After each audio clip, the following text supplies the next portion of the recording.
তুমি কি কাউকে পছন্দ করো? না, এমন কেউ নেই। দেখবে কোনো একদিন কোন এক রাজ্যের রাজকুমার এসে এই সুন্দর পরীটাকে বউ সাজিয়ে নিয়ে যাবে তার রাজপ্রাসাদে। আপনারে কইছে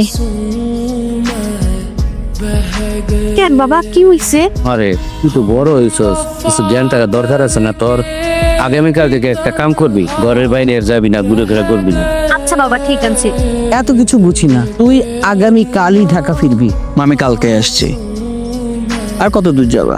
চলে তো যাবই, তুমি তো আর আমার সঙ্গে করে নিবা না। এই তোর আসার সময় হলো। আমি না প্রেমে পড়েছি। ফাজলামি রাখ তো রাজন, তুই তো যেখানেই যাস সেখানেই কাউরে না কাউরে তোর ভালো লেগে যায়। সেই ভালো লাগা আবার বেশি দিন টিকেও না। সত্যিকারের ভালোবাসা মা। কে সেই ভাগ্যবতী শুনি? সে অছাড়া বা দূরের কেউ নয়, সে তোমারই আপনজন, আমাদের মিষ্টি পরীটা। শেষ পর্যন্ত তুই ওই গ্রামের সহজ সরল মেয়েটাকে ফাঁসালি। খবরদার বাবা, ওই মা মরা মেয়েটার মনটাকে ভাঙিস না তুই। এসব কি বলছো মা? আমি কেন পরীর মন ভাঙবো? আমি তোমার পরীকে সত্যি সত্যি ভালোবাসি।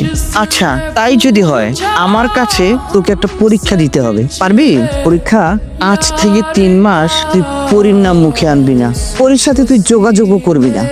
যদি শর্ত মেনে এই 3 মাস পরেও তোর পরীর কথা মনে থাকে, তাহলে আমি সত্যি সত্যি বিশ্বাস করব তুই পরীকে আসলেই ভালোবাসিস। বুবু, তুমি সবসময় এত চুপচাপ করে থাকো কেন? তোমার হয়েছেটা কি? তোমার তো পাকা পাকা কথা বলতে হবে না, বাবা তোমাকে বাড়িতে ডাকতেছে, তুমি বাড়িতে যাও। কি টিয়া পাখি, কেমন আছো?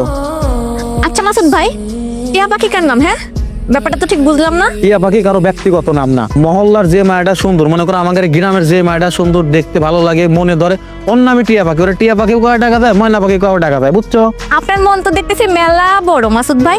সে ছোট্টবেলা থেকে দেখে আসতেছি এই গ্রামের সকল মায়ারে আপনার মনে ধরে। আপনি আমারে এখন ডিস্টার্ব করেন না মাসুদ ভাই, যান তো এখান থেকে যান। শোনো পরি, ওই যে শহরের যে পোলাটা আছে না, ও তো তোমার বিয়ে করবে না। তোমার ফুপু অনেক আগেই ওর বিয়ে ঠিক করে রাখছে, বুঝছো? যত সব।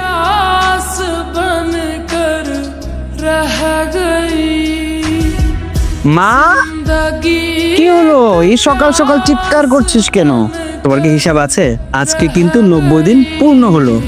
তার মানে আমি পরীকে সত্যি সত্যি ভালোবাসি, এটা প্রমাণ হয়ে গেল। এবার তোমার বিশ্বাস হলো তো? আমি ভাইজানকে ফোন করে সব বলে দিচ্ছি।